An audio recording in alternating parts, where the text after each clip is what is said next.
You wake up, you check your phone. The screen lights up like a commandment. Be productive, be better, be more. And so the race begins, again. But have you ever asked yourself, who built the track you're running on? And why does it always feel like you're losing, even when you're doing everything right? They told us we were free to choose, to grow, to climb. But the truth is more silent, more sinister. You're free to sell your time, free to compete with your neighbor, free to exhaust yourself in a system that profits from your emptiness. This isn't freedom. It's a carefully designed simulation of choice. You were born into a world already structured, a world where your worth is calculated by output and your dreams are monetized before you can even name them. You didn't choose this, it chose you. Imagine a bird born inside a cage so beautifully decorated, it mistakes captivity for comfort. It sings, not knowing its song echoes off invisible walls. That's what capitalism has done to our souls. It gave us gadgets and entertainment, promotions and promises, but it took something deeper, the ability to define ourselves beyond our roles. You become a brand, a worker, a profile, a performer, always on, always adapting, always running, but never arriving. And the cruelest part, they make you believe that if you're suffering, it's your fault, that you didn't hustle hard enough, that your failure is personal, not systemic. This is not accidental. This is ideology at work, an invisible hand not of the market but of control.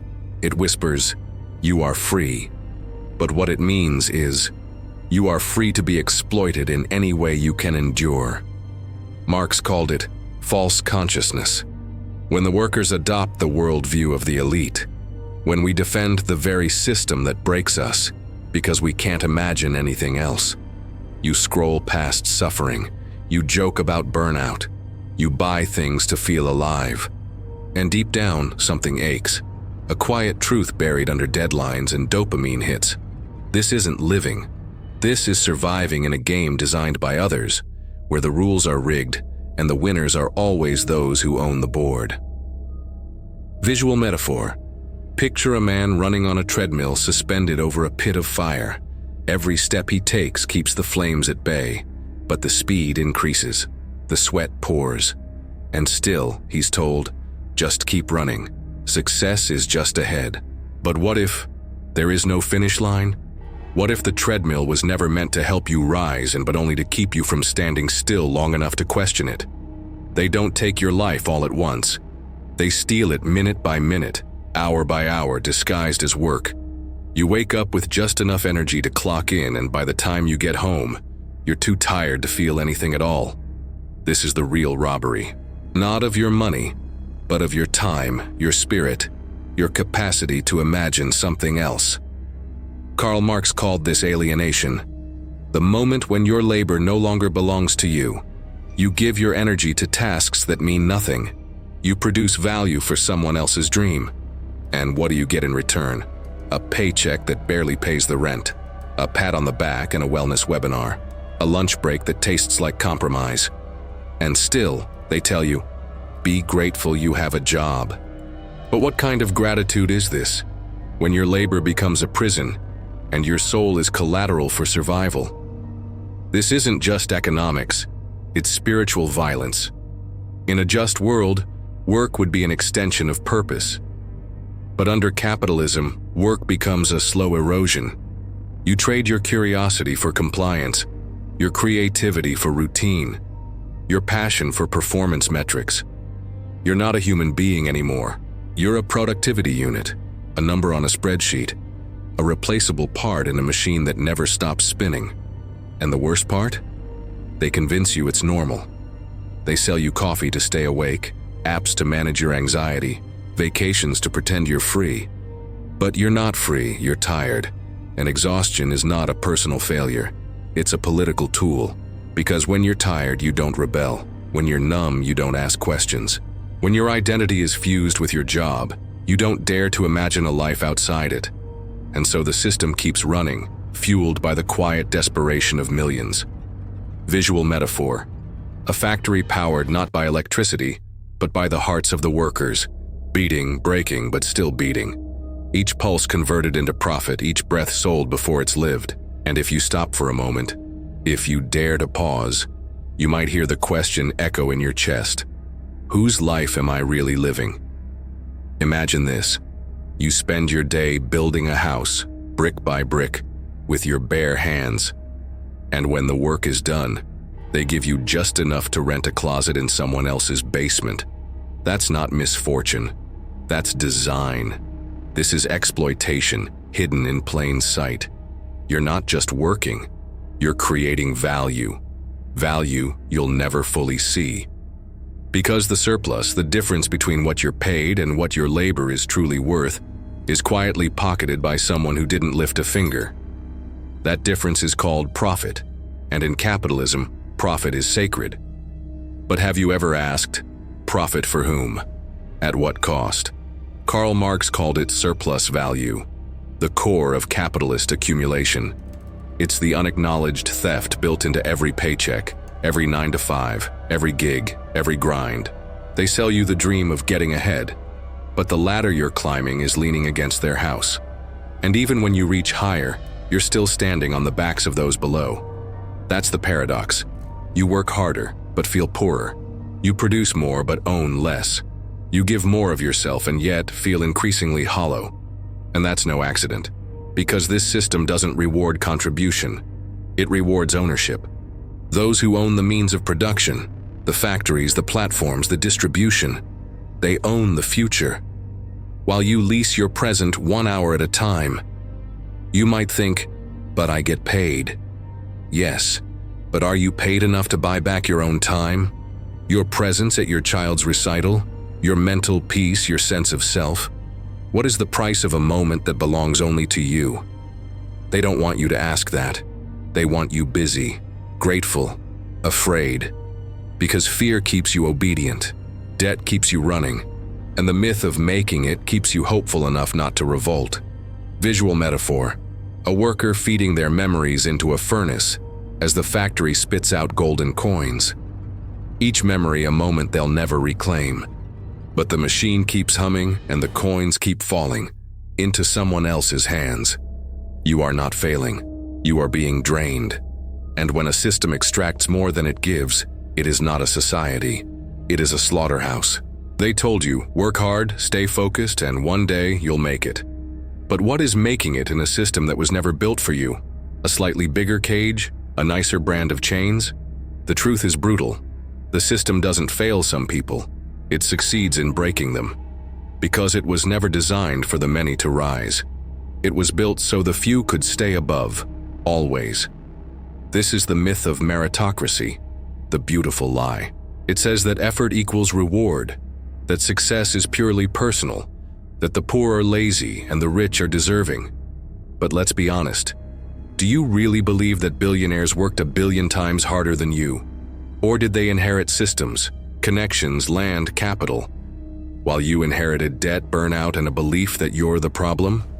This myth does more than deceive. It divides.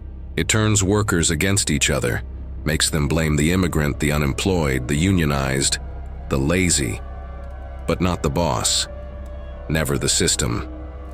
It's a clever form of control. Convince the oppressed that they are temporarily embarrassed millionaires. Make them ashamed of their pain, and they'll never rise together. Karl Marx wrote, "The ruling ideas of every age have ever been the ideas of its ruling class. They control more than wealth. They control meaning. They shape your values through media, advertising, education. They sell you dreams, not to free you, but to keep you docile. And so the suffering continues. Quiet, isolated, internalized. You chase status, not liberation. You measure yourself by productivity, not purpose. You treat rest like laziness and poverty like a character flaw. And every now and then, someone breaks through. A rags-to-riches story is paraded across your screen. A token success, to remind you that it's all your fault if you're not there yet. But one person's escape doesn't dismantle the prison. Visual metaphor: a gold-plated ladder floating above a crowd. Everyone is reaching, climbing, tearing each other apart. But the ladder is suspended in air, held by invisible strings. It leads nowhere. But hope keeps them climbing. And so you keep going. Working, smiling, competing, believing. Because belief, even false belief, is the most powerful chain of all. What if the system isn't broken? What if it's working exactly as designed? What if every sleepless night, every panic attack at your desk, every empty stare on your commute is not a glitch, but a feature? You were never meant to rise. You were meant to obey, to perform, to consume, to feel just enough hope to keep going, but never enough to question why you're still stuck in the same place. You were handed dreams not to fulfill, but to distract you from the chains around your wrists. Look around. The debt, the burnout, the rising cost of existing, the shrinking time for joy, for family, for stillness. This is not your failure. This is the architecture of modern capitalism. You are a gear in a machine that feeds on exhaustion, a life force converted into data, dollars, dividends. And the more you suffer in silence, the more the machine smiles. You are not broken. You are being broken, systematically. But here's the secret they don't want you to know. You were never alone.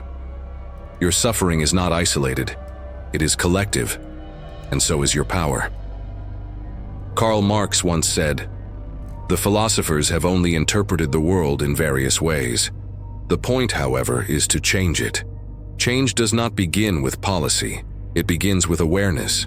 When you realize that your anxiety is not a personal defect, but a political symptom. When you stop asking what's wrong with me and start asking what's wrong with the world that makes me feel this way, then you begin to wake up, not just to the pain, but to the possibility. You begin to see beyond the cage. You stop blaming yourself and start seeing others not as competition, but as comrades.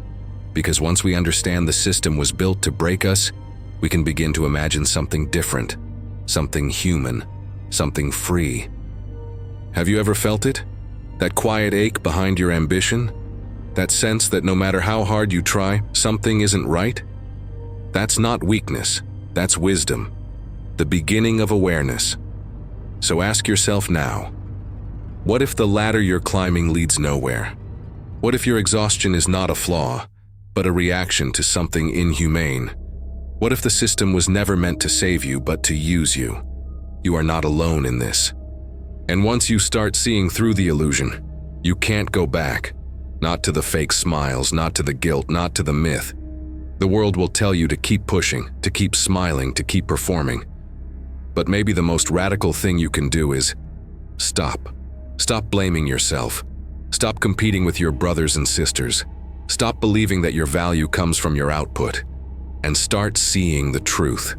Because only then can we begin to imagine and build a life beyond exploitation. Karl Marx said, "The proletarians have nothing to lose but their chains. They have a world to win. So reflect, share, speak."